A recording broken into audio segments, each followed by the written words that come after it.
అందరికీ praise lord. December 2 ఈరోజు దేవుని వాగ్దానము. ఆయన గాయము చేయును, ఆయన చేతులే స్వస్థపరచును.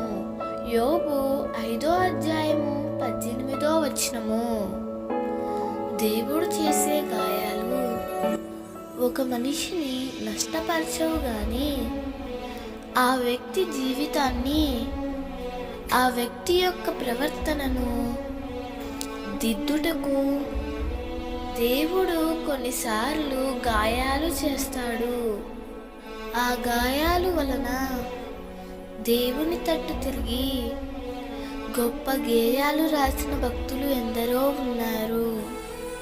ప్రియమిత్రమా, దేవుని చేత గాయపరచబడిన భక్తులెందరో నేడు ప్రపంచానికి ఎంతో ఆశీర్వాదకరంగా ఉన్నారు.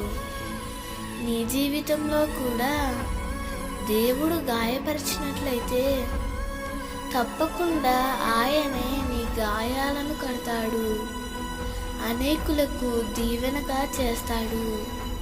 కృంగిపోకుండా దేవుని వడిలో ఒదిగిపోతూ ప్రవర్తన అంతటినీ సరిచేసుకో. తప్పకుండా నీవు దీవెనకరంగా మార్చబడతావు. దేవుడు ఈ వాగ్దానము నీ జీవితంలో నిశ్చయముగా నెరవేర్చునుగాక.